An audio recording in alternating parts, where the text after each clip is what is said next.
You're listening to Never Heard of It, a Night Shift Radio original. Don't forget to subscribe and leave us a rating and review if you're so inclined. For more information, visit nightshiftradio.com.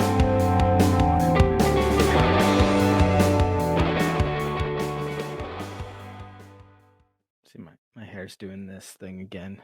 The swoopy thing. Swoosh. Yeah. I like the swoosh. I mean, when it wasn't past shoulder length, my hair used to do the swoopy thing, but now it just sort of, lays there. Your hair is so damn long. Do you, and this is not a comment. I'm not saying you should. Do you ever plan on cutting it again?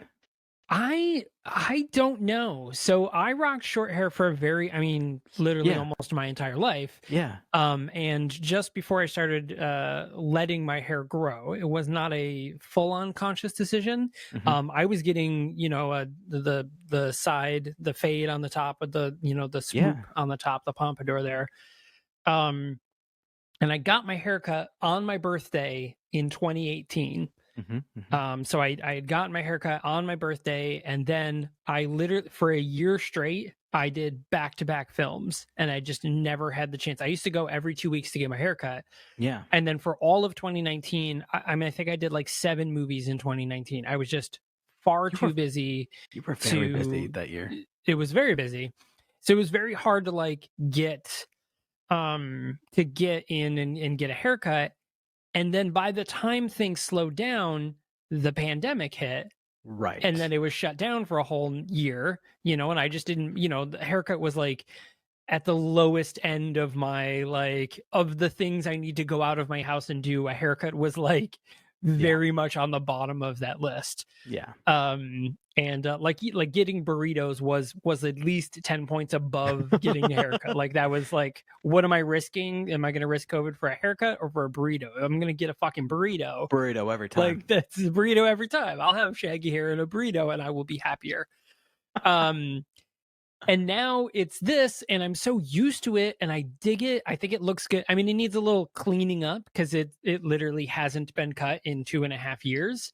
So it needs to, it just needs to be cut to the style that it's at, because it is still cut to, a fade. It's still cut to a top fade. So it does need cleaning up, but I think I'm going to keep it long I think I'm going to be the gray haired, the old guy with the gray hair in the back of the ponytail, and there's only a few hairs left. That's going to be me in 10 years, and I'm okay with that. I think that's an aesthetic I can go with. Go full skullet. I'm going to go full skullet. Yeah. Until a hair tie can no longer hold the minimal amount of hair on my head, that is when I will eventually cut it. But until then, full on Gandalf. I approve. Minus the beard. I keep wanting to grow mine, and I get it to a certain point. And then I'll have, I'll start to think about, maybe I want to cut it, maybe I don't. And then I'll, I think we talked about this the last time it was really long. It was if I think I want to cut it, I just, wait a day or two, and then I don't again. Mm-hmm. And then I wait another day or two, and I do again. And it's it gets really indecisive. And then I just, cut it all off, and I'm like, fuck, I wanted it long. And so now it's back in this weird in between, which this is funny and it's fun and whatnot, but this is that's the thing. You gotta it's got to be cut to look a certain, it's got to be shaped. You got to go to a professional stylist or barber and have them shape it properly as it grows. It needs to be maintained. Yeah, which our usual stylist is booked solid for months out right now, which is good for her. Wow. Yeah. Super awesome. But it's just weird, now that it's starting to feel we could go back to her. No, it turns out we can't. Yeah. No, my barber is the same way. When just before the shutdown, he was, at least a month or two out. And he had 3 employees. It was him and 3 employees. He opened his shop up. Really cool area. And, he was working on expanding everything and remodeling, and then the shutdown happened, and now he opened up, and now he is months out, and he has 5 employees because it's just, they're just so busy that he just kept adding people and he had the space and he was just like, yeah, I can cut your hair, but by the time I get to you, it's going to be at least 2 inches longer. It's going to be wild. So he's been crazy busy, and that's awesome for him. I'm very, very excited for him. It's like he's running a very successful business. So it pleases me to no end. Yes. But do you know what does not please me to no end? What? We're not at the film yet, but here we go. So it has been 90 degrees for the past 3 to 4 days here in the Syracuse area. It's hotter there right now than it is here, which is rare. It's wild. It was really bad. Like 2 days ago, it was so hot that we had an air quality warning because it was so hot that there was high levels of ozone, and they were basically being like, don't go outside. Like, and if you have to, try not to do any strenuous activity. Like, literally stay indoors. It is bad. Yeah. Which is very rare because we're fucking 2 hours from Canada. Like, we are not in a climate zone where that should ever be an issue. Like, it snows until like May sometimes here. Like, if it were to snow this month, it would be like, it's May. It snowed like it had snowed like the day we like drove out there, like just a couple weeks ago. Yeah, it was like a light. So anyway, so I've had my bedroom window open, which is right here. It's right there's a monitor in front of me, and there's like a window off to the right of it, and it's actually my TV is right in front of it. Yeah. And I've had my window open for the past 3 days. Well, this morning or yesterday, it was very, very windy, and I was getting a really wonderful breeze through here, though. It was great, and I was like, oh, this is amazing. And today, though, today's my, Sunday's my morning day where I get up, I do cleaning and laundry and stuff like that. And I'm looking around my desk. So I have my big desk here, and then I have another desk to the right of me, and that's where like my TV is and a couple other things. And I look over and I'm like, how is there so much dust all over everything? And I look at my computer area and I'm like, what is going on? It was pollen. It was pollen. No. Everywhere. Like I could like pinch it and pick it up. That's how much had blown in. It was I spent like an hour cleaning this area out because it was just covered in pollen. I mean, it's probably in like I haven't vacuumed yet, but it's probably in my carpet. It's probably all over my sheets. Like my whole room is probably just a swarm of pollen. Well, and as our listeners are well aware at this point, as this is year 4 of us doing this, this time of year is particularly brutal for you once that pollen starts coming out. Yeah. So we attempted to record our very first episode that we tried to do, and that was in March. And but I still have the photos of it where when we started the episode, I was like, "Gah!" And then by the time the episode ended, my right eye was swollen shut. And I was sneezing, and I could like you can even hear it in my voice in the first episode where I'm like, "Hi everyone, I'm Michael White." Little okay, thanks for listening. It was so really bad. It was so miserable. Bad. Yeah. Oh boy. And speaking of miserable, hello and welcome to the Never Heard of It podcast. I'm your host, Michael Fight. And I die tomorrow. I hope not. I hope this movie dies tomorrow. So. Okay. There's so many more things I want to talk about. And it's not even that this movie was bad. It's not. It wasn't.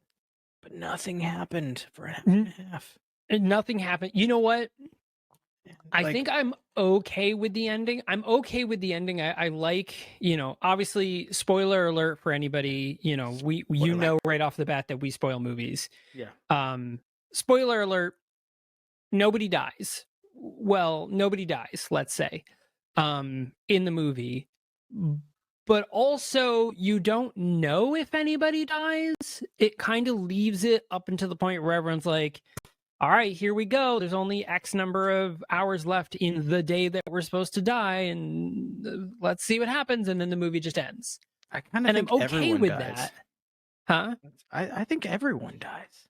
You think everyone? Do you think it's like global, or do you think it's like just think this the town? Entire world just fucking like this is like the ultimate like chill apocalypse movie. Chill apocalypse. The chill apocalypse. Chill apocalypse. Yeah. So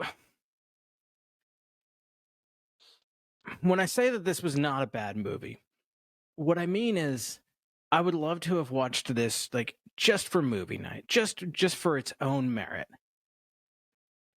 But like watching it to then talk about, the only thing that I have to say is nothing fucking happens.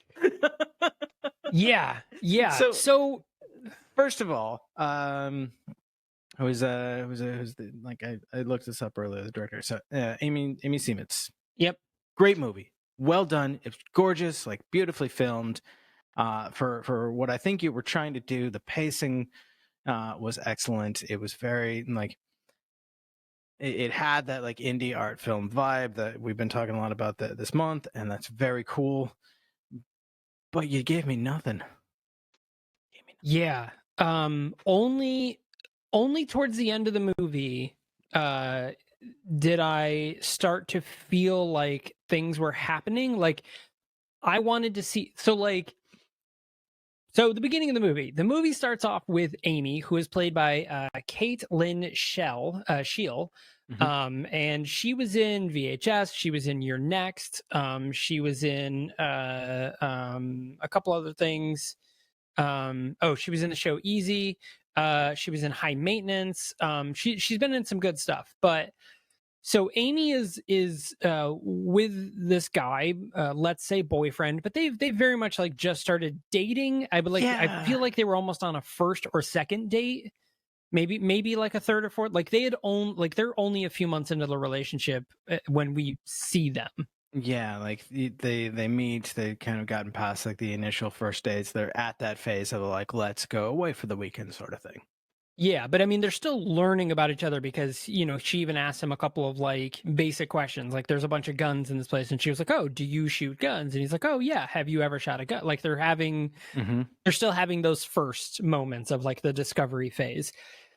So Craig is the name of this guy this dude's name is Ken Tucker Audrey. Ken Tucker is a great name. Ken Tucker Audrey. This is the coolest fucking name in the world. I know Ken and I know Tucker.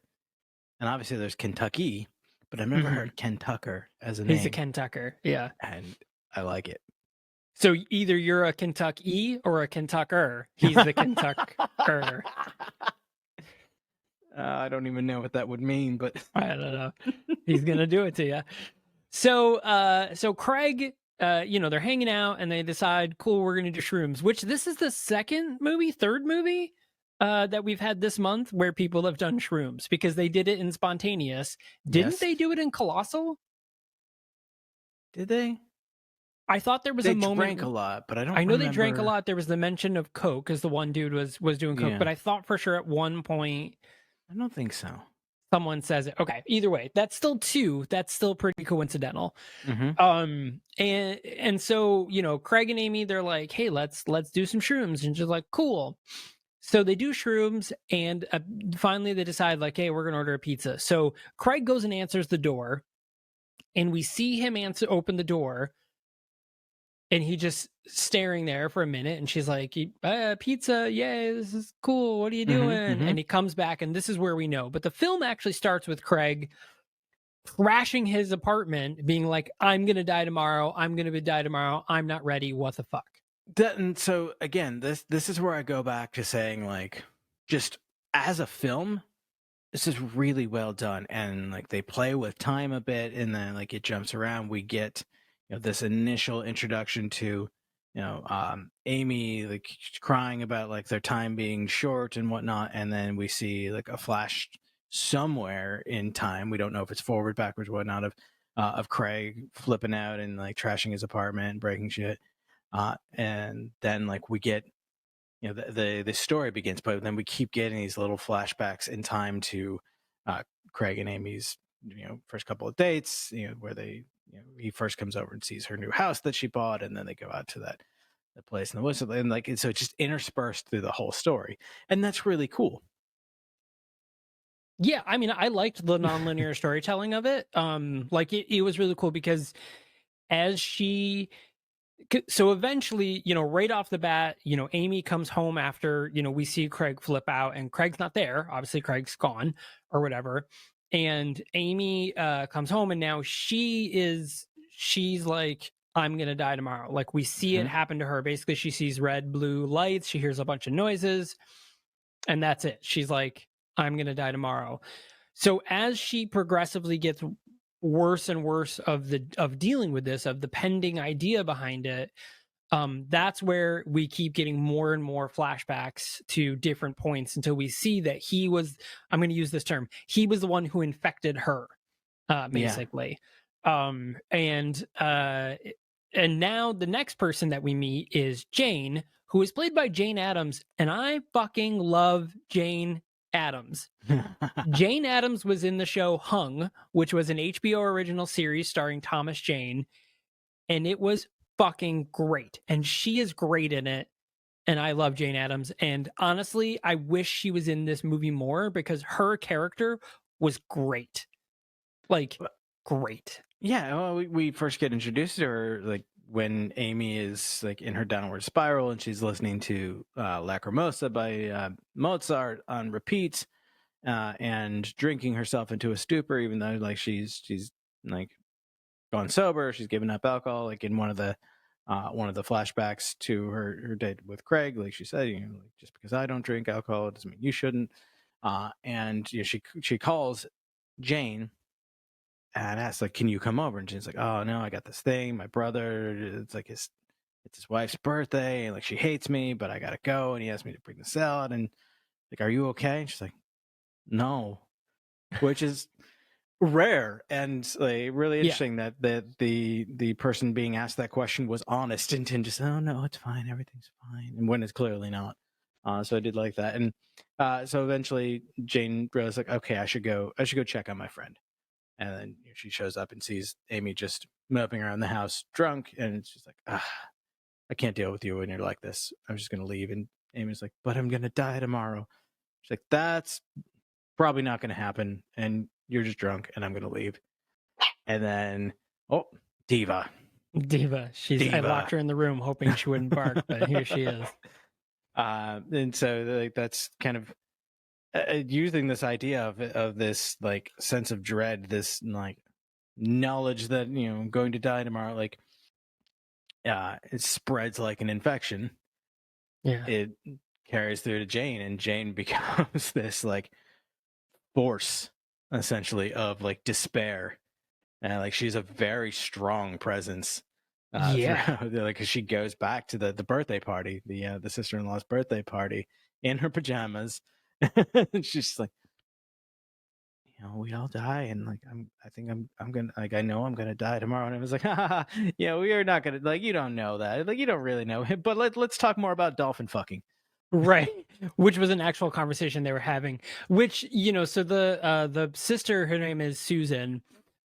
She was a terrible person. She was Really bad.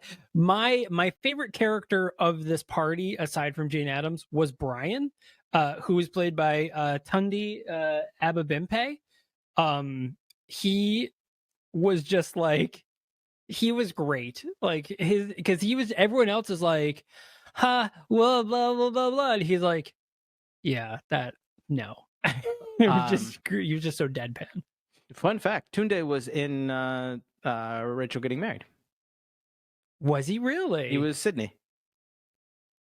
Oh shit! I don't remember which character Sydney was, but I remember Sydney was the husband, the one that Rachel was getting married to. Okay, that's what I thought, but like I couldn't remember. I remember seeing him.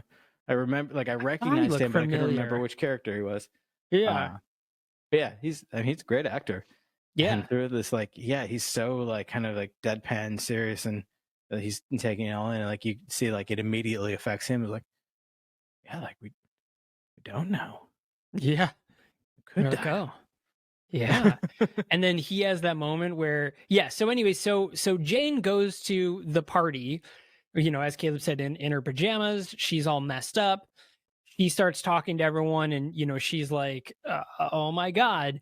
And now she's infected all of them. So you see that moment where it kind of like hits them, and they're like, and then we each see, you know, we see all of their individual moments. So her brother Doc goes off, and he ends up, or brother Jason goes off, and he ends up getting infected. Which, by the way, Jason is played by Chris Messina, but he looks like dollar store Dermot Mulrooney. Yeah,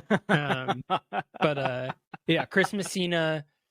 He's been in a few things. He was in Away We Go, which is a movie we might actually end up covering. It's a pretty good movie, but he was also in the movie Devil, which is a crazy good movie. He's the detective in that. And he was in Argo. At least a couple of members of this cast were in Axe Cop.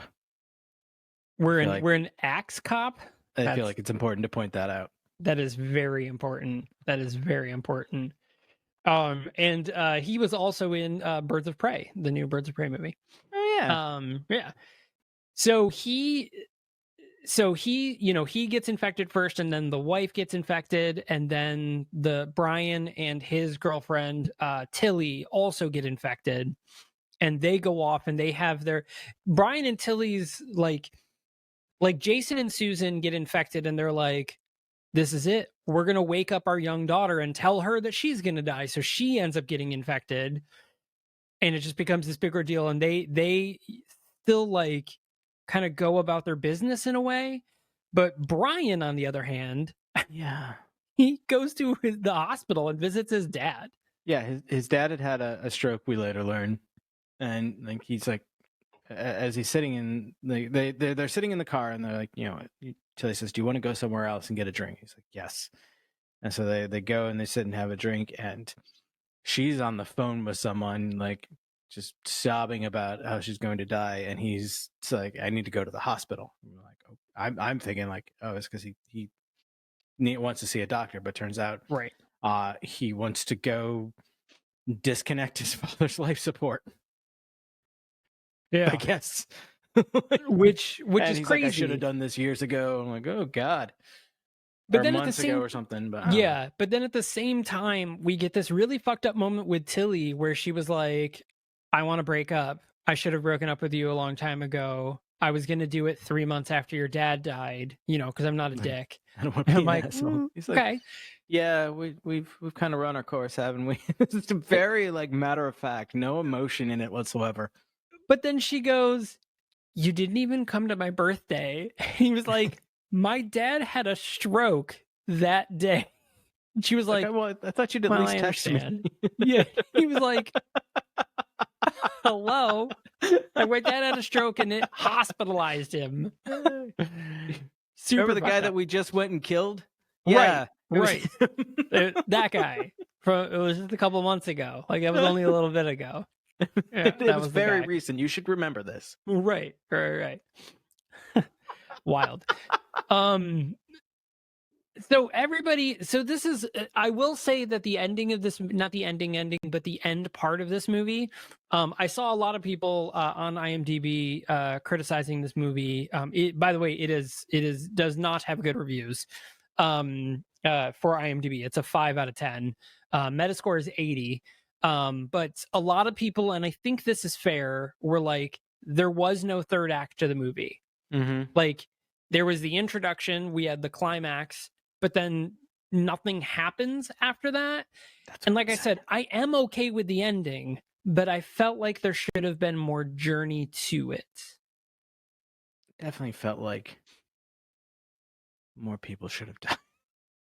Well, I mean, yeah. It like either more people should have died, or there should have been like some, like the sun comes up on the day after tomorrow and everyone's still alive, and we're like, woo, glad that's over. Right. So the other part about this that's kind of tricky is this movie came out in 2020. So the thing is we the earliest release of this film is July 31st of 2020. So the other thing about this is we don't know exactly when this movie was shot. It could have been shot in 2019 and then not picked up till 2020. It could have been shot in 2020 and then released July 31st, 2020 to limited theater run. So it's hard to tell when so it could have had a small cast because it was shot in 2020 or during pandemic times, but it could also have had a small cast because, I mean, it's a small film. I mean, this is an indie film. This is a very small budget. I'm going to guess, maybe $2 million at most. at most. Its gross numbers were less than 400K worldwide. Right. So yeah. didn't do so well. And again, a limited theater run, it probably only hit a couple of art house things and then immediately got pulled to be put onto Hulu. So this is part of the it's not part of the After Dark, right, on Hulu, but it is now just on Hulu. Isn't it wasn't it billed as a Hulu original though, or am I thinking of something else? I think it was picked up as a Hulu film. I don't think it was made as a Hulu original, but I think it was picked up to be exclusively on Hulu after the fact, because it wouldn't have had a theater run if that was the case. That's what I was thinking. Were very strict about it back then. I watched something else very recent, like within the last couple of days, that was billed as a Hulu original. So I must be just conflating with that, because I'm very confused that there would have been a theatrical release at all in the event of it being an original. Yeah. So here's the crazy thing. We are only 15 minutes talking about this movie. We've pretty much talked about all of it. Mm-hmm. We are going to go into more details about it, but that's the thing about this movie. It's what, hour and a half long? Yeah, even. Hour 26. This movie spends a lot of time showing, like the first 20 minutes of this movie is just Amy wandering around her house being, obviously, like, as she should be, sad. Mm-hmm. And coming to grips with the grief and the idea that she is going to die tomorrow. Now, the thing is, we don't know how she's going to die. We don't even know if she's actually going to die. That's kind of left open-ended. We also don't know what is telling her that she is going to die. We do not know. Like, we get the sense that it's some sort of sensory, maybe supernatural thing, maybe spiritual thing. Like, you don't really know. Yeah. Kind of reminded me of It Follows. Yeah, there's a lot that's very interesting about this film, and a lot that you could spend like probably hours on hours like digging through and critiquing and picking apart. But still right. Yeah, that's the thing. We're going to spend a lot of time on what Jane does, because I think even though Amy is kind of the main character, I think Jane is the only one we really see do anything. Like, Amy almost feels like an afterthought in a lot of the scenes, because like Amy shows up, Jane shows up, talks to Amy. Amy's like, blah, the world, I'm dying tomorrow, man. Like, this is it. I'm gonna drink and be sad. And then Jane's like, I'm too much of an artist. I gotta go paint some shit. And she leaves, but then we see more of Jane and more of Jane's development, and we see, Jane's the one who goes and infects 4 people, who in turn 5 people, because she also infects a doctor. But the other thing that's really crazy is at the end of the movie, Jane goes to this place. I'm not exactly, maybe I missed how she got to this place. No. They just don't. So she shows up to this place, and Michelle Rodriguez is there randomly. And Olivia Taylor-Dudley.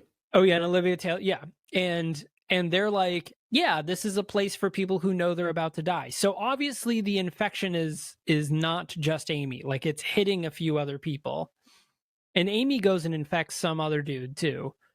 Some like race dune buggy driver or something. Adam Wingard, but he's credited as Dune Buggy Man.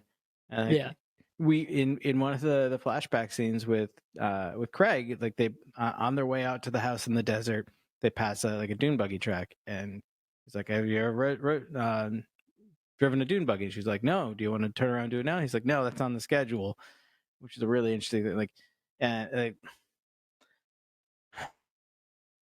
that might be another thing in and of itself. He talks about how important schedules are to himself, or like to his life, and like it mentions a couple times, like, "Oh, that's on the schedule," or, "Oh, we can take that off the schedule and free up some time," and that does follow very closely with the idea of like having a scheduled time to die.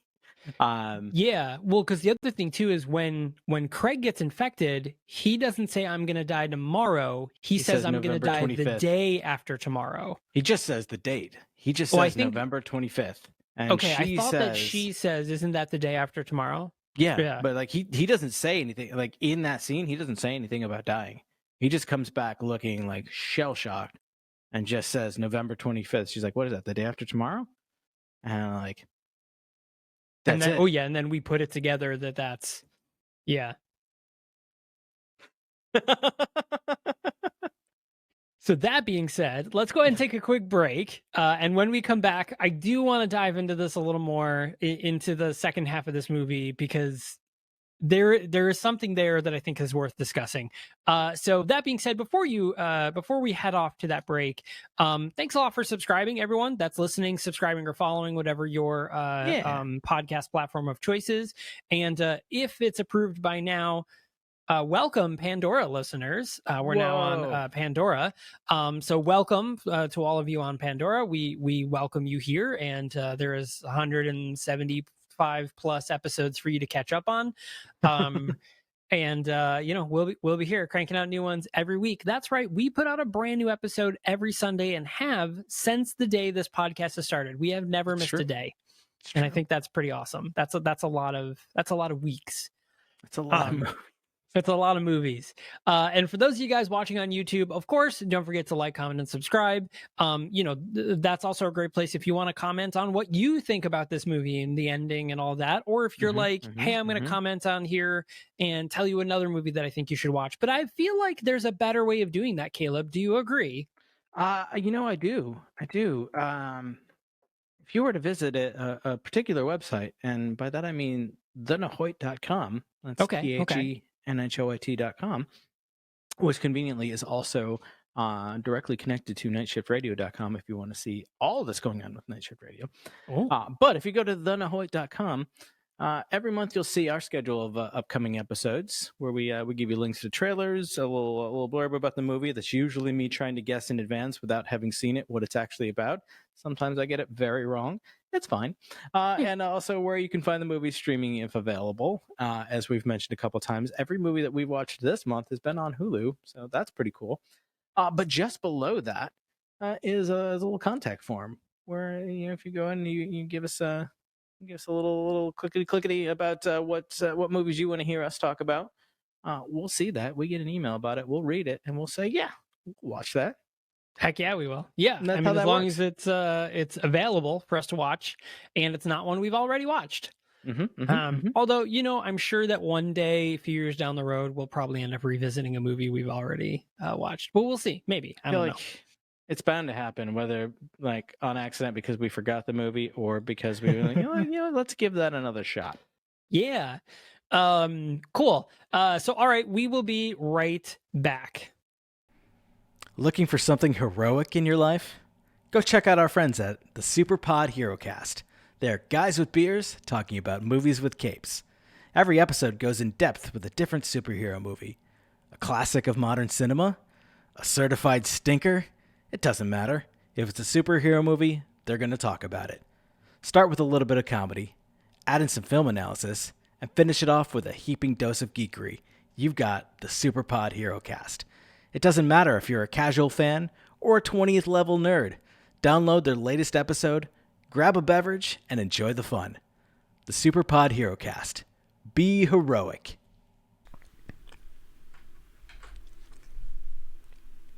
Second Edition 1 is Night Shift Radio's Battlestar Galactica fancast. Each week, Battlestar veterans Caleb and Kitsy revisit, and newcomer to the show, Andrea, watches for the first time the 2004 sci-fi series Battlestar Galactica. They've just entered their third season, which means you've got 2 full seasons of sci-fi gold to binge if you want to watch along with them. Whether you're the commander of a soon-to-be decommissioned battleship or were recently promoted to president of the 12 colonies. Join Caleb, Kitsy, and Andrea as they make their way through the Battlestar Galactica universe one episode at a time. Watch Battlestar Galactica free on Peacock and find Second Edition 1 at Second Edition 1 throughout the podcast.com or wherever you get podcasts.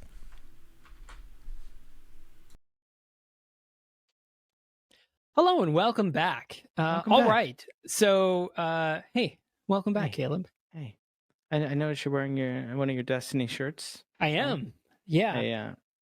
Immediately before jumping on to record, as I had actually spent the last hour and a half or so playing, and finally started to figure. I got one of the three things I need for the place that I've been stuck for however many months now since I've been playing. That's good. So I made some progress. But what amuses me is the times that I have to plug in my controller while in the middle of playing because it's wireless. It's better. Like this is for some reason this is something that I'm still not terribly used to, even though it happens with my Switch. Wireless controllers and the fact that they just die when you're playing. I just have to grab the nearest MacBook charger and just plug it in. Yeah, mine. So I use the Xbox controller, the Xbox One controller on mine. Controllers there. Yours red and mine green.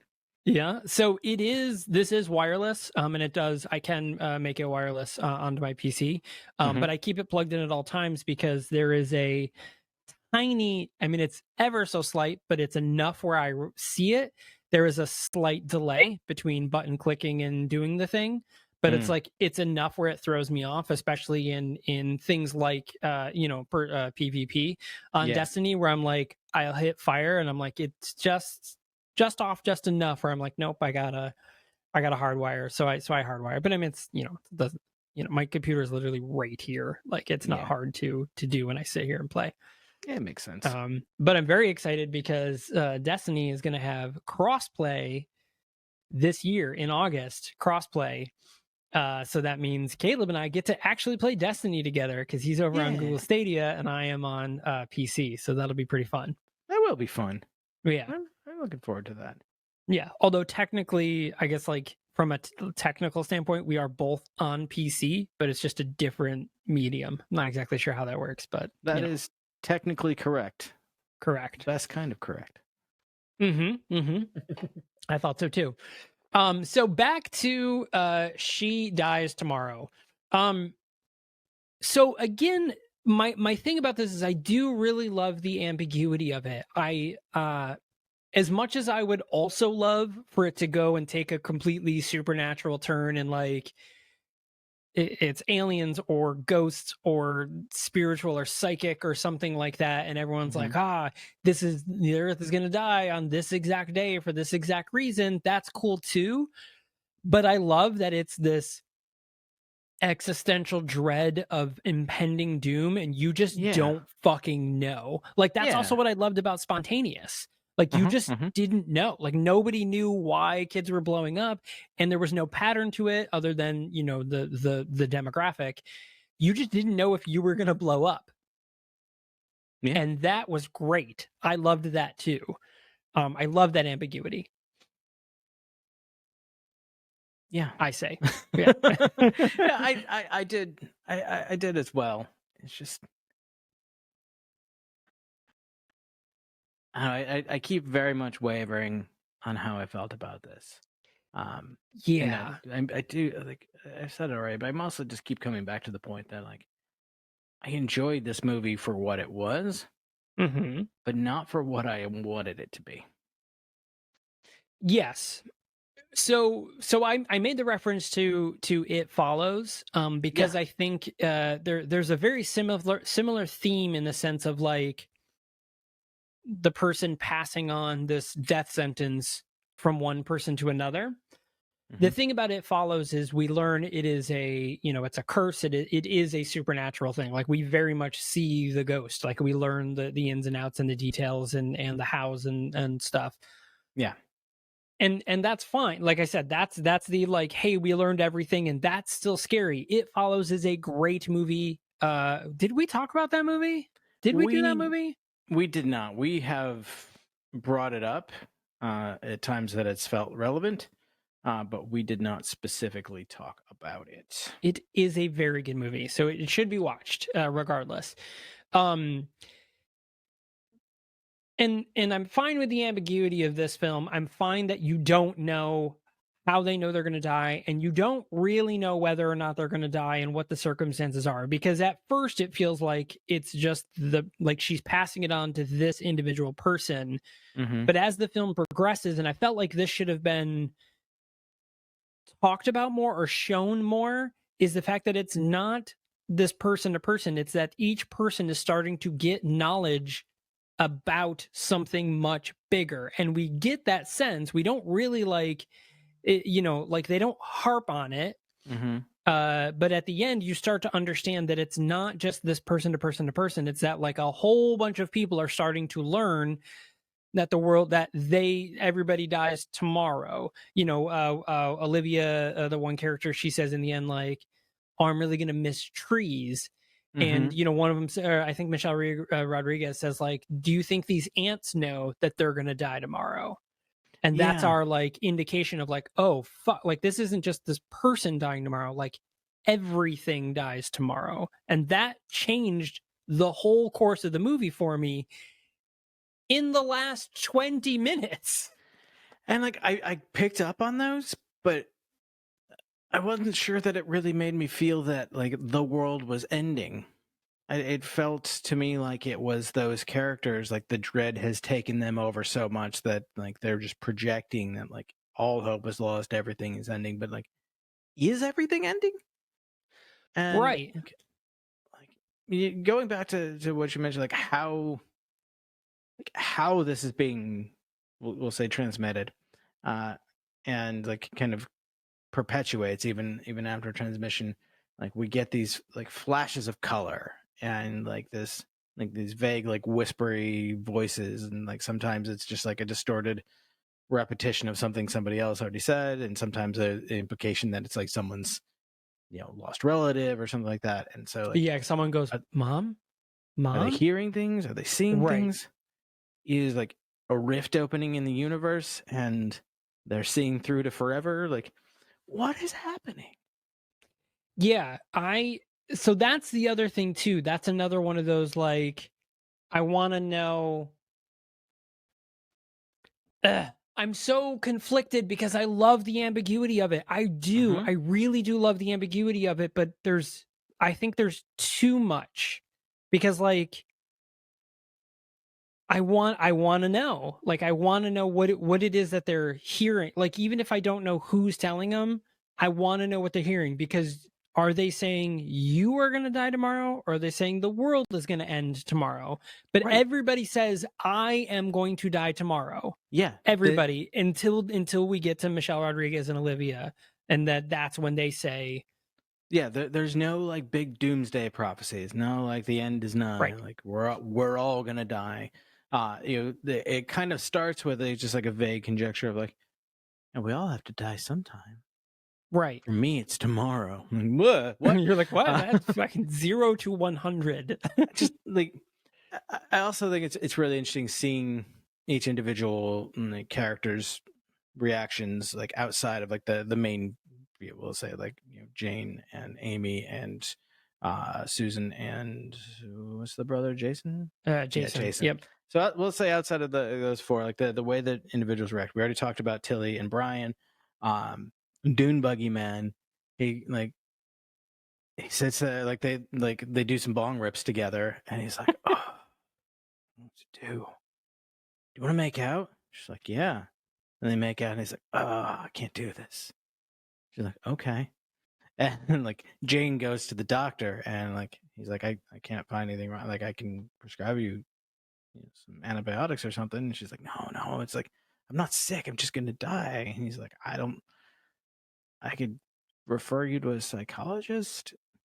And then like it slowly sinks into him, and like it looks like they're gonna like just fucking banging out right there on the exam table. And then he's like, I need to go home to my wife. And just like bolts out, and Jane's just Yeah. like, but I'm still gonna die. Right. And she's just like, and then the next time we see her, she heads off to, And there's also a couple times where like she's walking around with like a big old slice out of her wrist, and like we don't see her actively like cut or try to self-harm. there's a moment she's got her like basement lab set up where she We takes do. photos with them. She breaks into Amy's house, and she that's does how she break cuts her wrist. Yeah, that's right. Yep. Yeah. But that's also it's not shown. You just see the broken glass, and later her arm is wrapped up. They don't like you kind of have to connect the dots on your own. Like they don't like show her punching it or whatever. Yeah. She's got her basement lab thing where she's taking photos with her microscope, and there's one scene where it looks like there's just blood everywhere there. So I'm like, what's happening? Like, did she kill herself? Or did she just up and die because she thought she was going to? But then it's immediately after that she goes stumbling into the other house where Sky and Aaron are, and her wrist is no longer bound, and she's holding against her body, just blood everywhere. She's like, "Can I swim in that pool?" Yeah. It's so trippy. Yeah. There's so much. It almost kind of feels like everyone is like collectively on the same bad trip. Yeah. Everyone got exposed to some like aerosolized drug that is just really fucking with their minds and like makes them super susceptible to this idea. And that makes me all the more want. So, and again, I'm glad that they didn't show it because it does keep the mystery, but it makes me, the viewer, want to know, right? What did Craig experience when he got the pizza? So was that's the pizza thing? person, right. Patient zero. The pizza guy's driving to drop off the pizza, and he's like, "Oh fuck, I'm gonna die tomorrow, but I'm still gonna deliver this pizza." Yeah, if that were me, I'd be like I mean, I guess this is my pizza now, and fuck everything. Yeah. So it reminds me of that scene in, I'm gonna throw it back to Seinfeld. So there's an episode of Seinfeld where Kramer is telling this story about all of this wacky thing that happens on the city bus. And he's like, so the bus driver starts fighting with this guy. So now I'm driving the bus. And he's like, and I'm trying to kick the guy out, at the next stop. And they were like, you still kept making the stops? And he's like, well, yeah. It's just Kramer like fighting off a robber, but still making all the bus stops so that it doesn't, like, that's the pizza guy. He's like, I'm going to die tomorrow, but I really am going to deliver this pizza. Just infecting everybody. Now I want pizza. I know. Now I had pizza yesterday. So, quick story. I really like this one pizza place. I've told this story before where it took a really long time for this pizza place to like remember my order because I'm a creature of habit. So I order the exact same thing at the exact same places all the time. That is true. And it took me like 3 years for this one place to finally, like, when I showed up, to be like, oh, it's 2 slices of cheese, 2 half moons, and a cherry Coke. And I'm like, yep. Great. Took you 3 years of me coming here once a week, but great.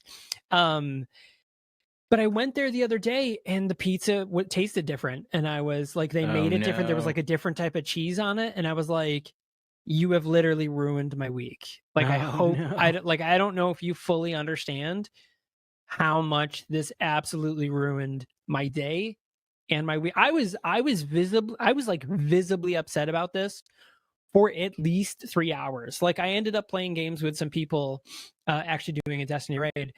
And I was still like playing the game being like, fucking pizza, man, fuck. Like, I was mad. I was upset. I was very upset about it. Oh, this was yesterday. This happened yesterday. Oh. Yeah, it was a shame, but I'll still go back because 1 out of, 180 or 200 different visits is bad. Like, but if the next time it's the same recipe, then I'll know that they changed the recipe and I will file an official complaint. I'll be like, hey, cut that shit out. Knock it off. Yeah. Pizza's such a comfort, and then for it to go wrong, you're just like, no. Oh, and that's the other thing too. Like, it's really hard. Like, I know that there's bad pizza everywhere, but like, it's also really hard to fuck up pizza. Like, even bad pizza is good pizza. Like, don't get me wrong. I did not like the pizza. I still ate both slices. Yeah, I ate all of it, but it was not the pizza I wanted. Yeah, I've had that experience. I'm like, this ain't it. I'm gonna finish it. Every bite, you're like, this ain't it. This is fucking, yeah. Something is wrong here. Something ain't doing it. Yeah, so it died. No, she dies tomorrow. It dies today. The band. You're gonna want to go off and listen to them. Yeah. So she dies tomorrow is playing on Hulu. I know this is a short episode, but honestly, and the thing is like this movie isn't too long either. No. It's just they could have taken there's just a lot of scenes of Amy just like fucking around that could have been spent doing something. You know what? A lot of times a filmmaker will make a short. And I'm like, this short was a really cool idea. This should be a feature length. This feature length was a really cool idea for a short. Yeah. This could have been like a 20-minute film. Yeah. No, this could have actually been, I agree with that. And maybe this was a short. Maybe it was written as a short and then somebody picked it up and was like, hey, let's make it a feature. Yeah.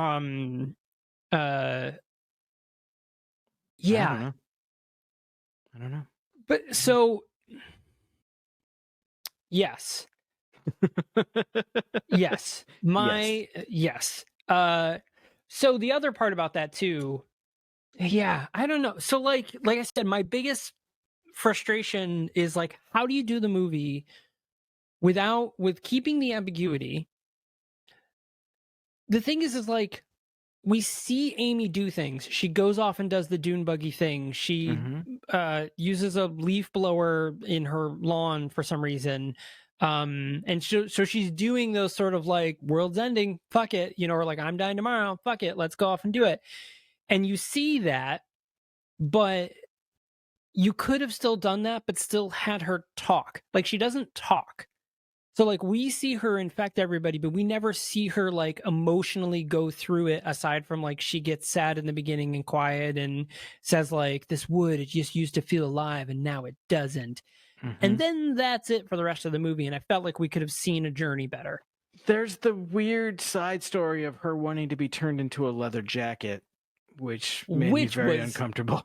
Really fucking weird. And then there was also the whole story about her choosing to have an abortion and and then they like she has that whole conversation with Craig about it and he's like, did you regret it?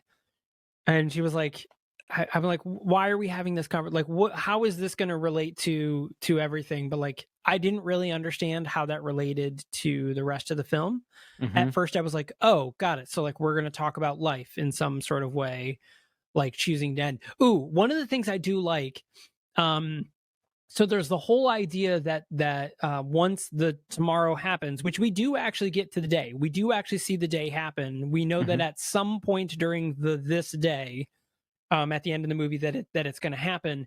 One of the things I did like, and I don't know whose decision this was, but we would hear music and transitionary music and it would just stop. It would cut really, like it would do like a hard cut and transition out. There was no like fade in, fade out, or like naturally resolved to the music. It would just cut. And I thought that was really cool because it was very like, hey, these people are just going to die. Like they're just going to die, period. It's the end. And that's what happens. Lights off. That's, someone says like, is it just going to be lights off like that? And I like that they did the music like that. So a couple little details that I noticed that I think we can touch on. I mentioned that Amy's kind of wandering around her house in the beginning, listening to this Mozart piece, like Lacrimosa, over and over again. Just like when the record stops, she goes back and puts it back on. There's a bit where, like, after Jane first leaves Amy's house, and she's still like, whatever, you're drunk. She sits down at her microscope and puts on her headphones and plays the same song. And I thought like, oh, is this going to be a theme where like as people start to like spiral into this despair, do they start listening to this song? But no, that ends with Jane. She's the last person to listen to it. I'm like, okay, maybe missed opportunity. I don't know. Yeah. But then also, did it not sound like Susan and Jason were planning to either kill themselves or their daughter Madison? I thought when they they're like, had "Should we killed wake?" her. Yeah, they're like, you know, yeah, do you feel bad for what we've done? Yes, And because then you they're see them, like, you see her kiss Madison in bed, and Madison is perfectly still, and then she gets yeah. up, and he's like, "Do you regret what we've done?" Because they were both laying in bed with her. And then they were like, "Should we wake her up?" And she's like, "No, it's best if it happens in her sleep." And like, what happens? Right, right. And that was the other. That's the other thing that made it. Even though everybody keeps saying, "I'm gonna die tomorrow," "I'm gonna Mm-hmm. die tomorrow," Mm-hmm. that was one of the other references where they were like, "No, she is dying tomorrow too. Like Mm-hmm. the kid is gonna die as well." So it's still, that's another reason where I feel like that's one of those things that shouldn't have been left vague. Like that's one of those ones that like deserved an answer, because Mm-hmm. you gave us a couple of different, like you said this, you acknowledged that other people are going to die, and it's not just a personal internalized thing. So that's something that could have been like, and could have been easily resolved with somebody just being like, well, we're going to die tomorrow, like the world is ending tomorrow, Yeah. like I feel like that would have been okay, and you Yeah. still would have had your ambiguity, but I felt like it would have been enough to give a more impending doom. But I don't know. Yeah. I don't know, man. I don't know. So, yeah. So she dies tomorrow. So should you watch this movie? I'll be I honest. I have a really hard time saying yes. I think so. I don't think that you should watch this movie in the mindset of the Never Heard of It podcast. I don't think you Yeah. should approach it the way that we tend to approach movies. But if you want a really like interesting, like slow burn, like artsy, vague, that doom and gloom sort of feeling, like yes. What I will say is that someone on IMDb tagged this movie as a comedy. And whoever did that must fancy themselves a comedian, because there was nothing funny about the movie at all. No. I mean, the only thing I could see is that Jane's character is quirky, artsy, that she's like not funny, haha, but funny in an existential way. Yeah. To call back to I Kill Giants. IMDb has it tagged as comedy, drama, fantasy. Hulu had it as like drama, thriller. And I feel like Yeah. that's more accurate. Drama thriller is definitely more accurate. I think in the poster it listed as like an apocalyptic thriller, which is interesting because we do never get confirmation that it is apocalyptic. Because Yeah. is it only these 7 people? Yeah. Or is it the world? Or is it Yeah. just all the people? Is it, like there's very like, is it just living things? Is it just humans? Is it all animals? Is it everything? Is it just the planet's going to explode? Like, what is it? Which is fine. Just tell me who is going to die. You don't have to tell me how or how they know. Just tell me who. I mean, does it happen? Right. Do they die? Do they die? Does it happen? And in which? Yeah. I think even like just a really like low key artsy shot of like all of these people that we've seen either like just dead, we don't see how, why, or what, but just like, okay, yeah, they did actually die, or some sort of acknowledgement that no, they didn't, and we'll never know why. Like either one of those is okay. Like the not knowing why, I can deal with, but not knowing if anything happened is troublesome to me. Well, so that's like, we talked about that with Spontaneous. We never learn why people start exploding, and we never learn why they stopped, ever. We have no inclination whatsoever. They don't even hint at whether it was a supernatural thing, a viral thing, or whatever. Like it's just straight up, they don't know, and all of a sudden it stopped, and that's the end. And that was great. It was done really well, like, and it's handled well. But this one, I feel like it's just, there was just one, like, we just needed one, like, just one thing. It could have been a multitude of different things. Just one more extra thing would have really sealed the deal for me, and I think I would have been able to, without question, recommend this movie. Yeah. I mean, should you watch it? Yeah, totally. It is a very, like, it made me existentially anxious. This movie, just like, you know, Spontaneous did, it just made me anxious, because it's the idea of, like, you're gonna die, maybe, you don't know why, you don't know what, well, you do know when, you don't know why, you don't know how, but you're gonna die, possibly, find out later on the next episode of, you know, and you're like, wait, like, I want to go back to that part, you know? And it's enough to, like, give me that existential dread, I guess, but it just needed a little more, just a little more, is what I would have wanted. Just a tad, like one line would have solved it. Waiting for the sequel. She died yesterday. She died yesterday. Yeah. But somebody walk around, what are all these dead bodies in Arizona? What the fuck is going on, man? What's I think the it was deal Arizona with all the dead people?